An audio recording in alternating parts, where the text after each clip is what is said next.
नमस्कार, news India देख रहे हैं आप और आपके साथ मैं हूं सुरभि तिवारी। बुलेटिन की शुरुआत सबसे पहले दिल्ली से जुड़ी बड़ी खबर को लेकर। थोड़ी देर में दिल्ली के वासुदेव घाट पर यमुना आरती होगी। सीएम रेखा गुप्ता यमुना आरती में शामिल होने के लिए पहुंचेंगे। दिल्ली के सभी मंत्री यमुना आरती में शामिल होने के लिए पहुंचेंगे। तो फिलहाल ये बड़ी जानकारी आपको इस वक्त की दे रहे हैं। दरअसल ये बताया जा रहा है कि अब से थोड़ी देर के बाद से यमुना घाट पर यमुना आरती का आयोजन होने जा रहा है, जिसमें कि शामिल होंगी नई नवेली मुख्यमंत्री दिल्ली की रेखा गुप्ता।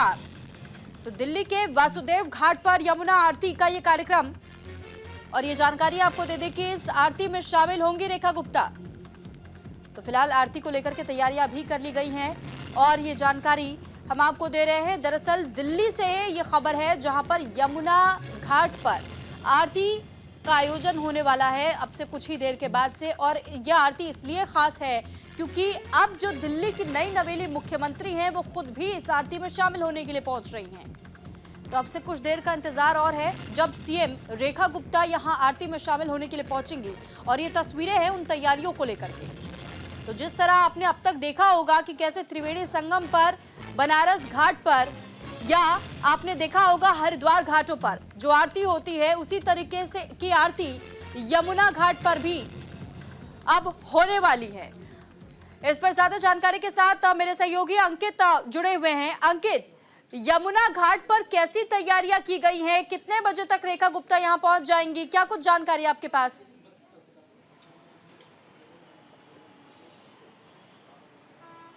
देखिए, साफ तौर पर 5 बजे का समय इसके लिए निर्धारित किया गया था, लेकिन अभी क्योंकि सीएम का काफिला है और अभी शपथ लिए हुए कुछ चंद घंटे हुए और 5 घंटे का एक्शन प्लान तैयार कर लिया है मुख्यमंत्री ने। मैं कोशिश करूंगा कि जूम करके थोड़ा सा दिखा सके आपको, क्योंकि वो हिस्सा जो है वो थोड़ा सा इस वक्त यमुना का क्षेत्र जो है मीडिया के जमावड़े से भरा हुआ है।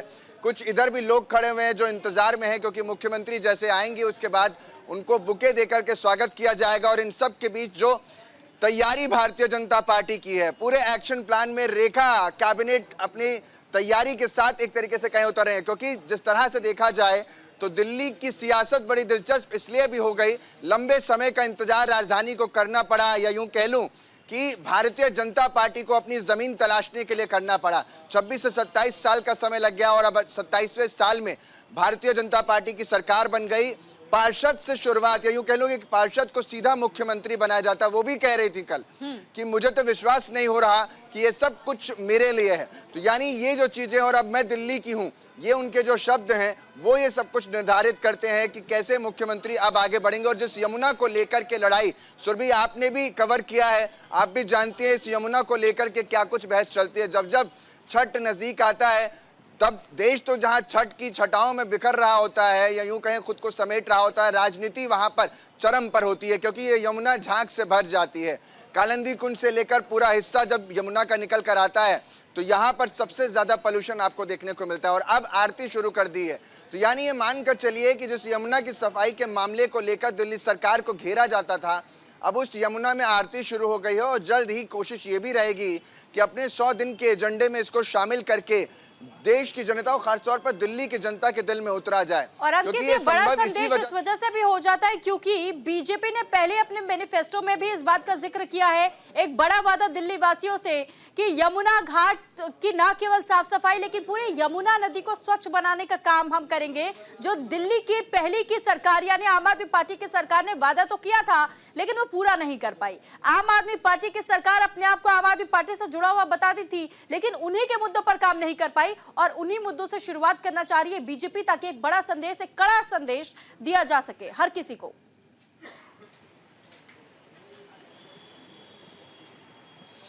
मुझे याद आता है कि कोशिश यही रहेगी, मुझे नमामि गंगे प्रोजेक्ट भी याद आता है। एक बड़ा हिस्सा बजट का केंद्र सरकार उस पर खर्च करती है। उमा भारती मुख्यमंत्री भी रही हैं मध्य प्रदेश की, और इस प्रोजेक्ट के साथ वो उनके पास मंत्रालय भी रहा। लेकिन गंगा कितनी साफ हुई ये आपके और हमारे और सबके सामने है। अब कोशिश ये होगी, क्योंकि यमुना की सफाई का मामला एक स्टेट से जुड़ा हुआ है, तो यहाँ पर अगर यमुना प्रदूषित रहती है तो वो एक बड़ा मुद्दा बनता है। सिर्फ यही नहीं है, दिल्ली जाम से भी जूझती है, दिल्ली पोल्यूशन से भी जूझती है। मैनिफेस्टो में ये वादे भी हैं कि हम पोल्यूशन फ्री करके दिखाएंगे। अब ये कैसे धरातल पर आएगा ये देखना दिलचस्प होगा। लेकिन महिला दावेदार को मुख्यमंत्री बनाना इसलिए भी मजबूत स्थिति बनाता है क्योंकि पहला तो वो वैश्य समाज से आती हैं जिससे केजरीवाल खुद आते हैं, तो यहाँ पर वो वैश्य समाज वाला यानी एससी वर्ग को साधने की कोशिश हो गई। दूसरा ये भी अगर रेखा गुप्ता की बात करूं तो ये भी हरियाणा से ही आती हैं, इनका जन्म भी हरियाणा में हुआ है, जैसे अरविंद केजरीवाल का जन्म हरियाणा में हुआ था। इनसे पहले जो बीजेपी की महिला उम्मीदवार थी उनका जन्म यानी सुषमा स्वराज का भी जन्म हरियाणा से हुआ है। तो यानी हरियाणा को भी साधने की कोशिश, एक तरीके से कहें इस बेल्ट यानी जाट समुदाय को भी साधने की कोशिश यहाँ से की गई है।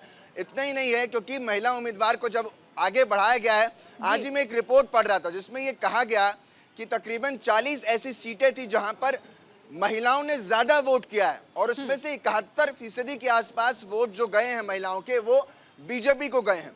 इस वर्ग को हर कोई साधना चाहता था, लेकिन ये वर्ग महिलाओं का बीजेपी के साथ गया और इसीलिए बीजेपी ने महिला उम्मीदवार को आगे कर दिया। और आज ही मैं प्रवेश वर्मा का बयान सुनना था, क्योंकि अटकलें लगाई जा रही थी कि वो नाराज हैं।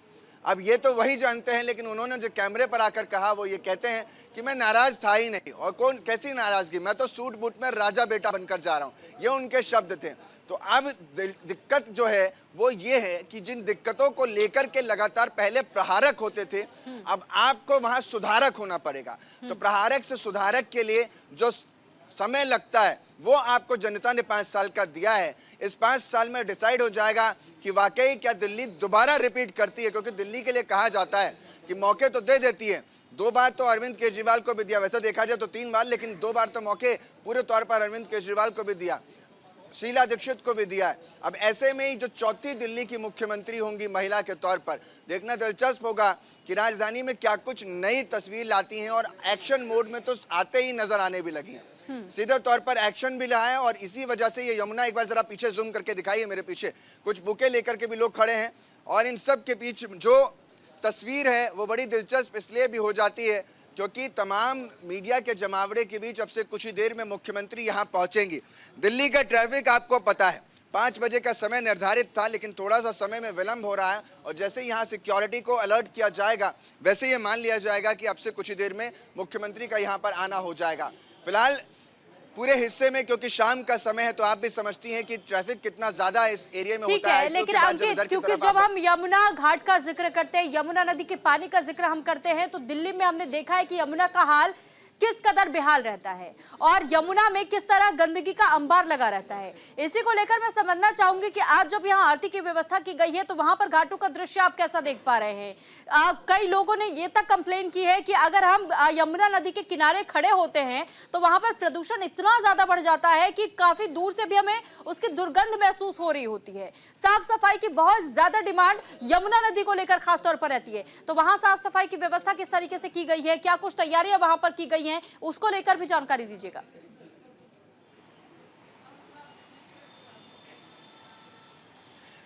वसुदेव घाट अमूमन बाकी घाटों के मुकाबले साफ रहता है और अभी मैं देख भी रहा था कि जहां हम खड़े हुए हैं, क्योंकि हम उस घाट से मुश्किल से 100 मीटर की दूरी पर हैं, 100 मीटर भी ज्यादा बोल दिया, मुश्किल से 50 मीटर की दूरी पर है, लेकिन जिस गंध की आप जिक्र कर रही हैं वो फिजाओं में है। सफाई की कोशिश यहाँ की गई है, एक एक जो यहाँ पर कागज भी पड़ा है उसको भी बटोरा जा रहा। अब मुख्यमंत्री जब आएंगी तो तैयारी चाक चौबंद तो हो ही जाएगी।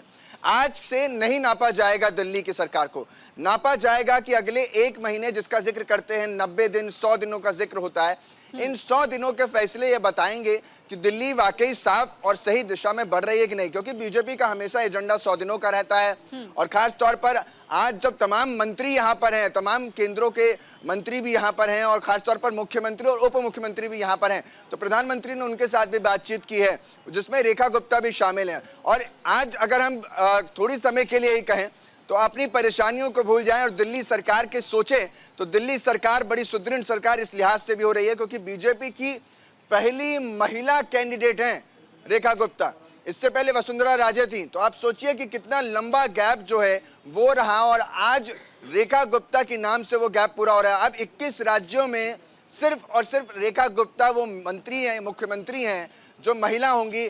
पश्चिम बंगाल को अगर छोड़ दिया जाए, क्योंकि पश्चिम बंगाल भारतीय जनता पार्टी के खेमे में नहीं है, टीएमसी में है, तो यानी पूरे देश भर में अब 2 ही महिला मुख्यमंत्री हैं जिसमें दूसरा नाम रेखा गुप्ता के नाम दर्ज हो गया है। जैसा मैं कल भी कह रहा था, दर्शकों को बता रहा था कि रेखा गुप्ता के हाथ में वो रेखा थी अंकित, आपसे ये भी जानना चाहेंगे, जब रेखा गुप्ता का जिक्र आता है और जब उन्हें बीजेपी ने महिला मुख्यमंत्री के तौर पर आगे बढ़ाया और आज वो अपना पदभार संभालने के बाद से यमुना घाट का रुख कर रही है, यमुना आरती के साथ में अपने काम की शुरुआत वो करेंगी, इससे मैं समझना चाहूंगी कि यमुना माँ का आशीर्वाद लेने के साथ साथ में जहां वो तमाम अब निशाने साधने का काम विपक्षी दलों पर कर रही है, जो कि अब तक तो सवाल खड़े करते थे इन सरकारों को लेकर कि कैसे सरकारें काम कर रही हैं, लेकिन क्या ये माना जाए कि हर उस ओर चोट करने की कोशिश बीजेपी की इस बार रहेगी कि आगे आने वाले चुनाव के वक्त भी आम आदमी पार्टी और कांग्रेस दोनों के लिए ये बेहद मुश्किल हो जाए कि बीजेपी के सामने वो खड़ी भी हो पाए?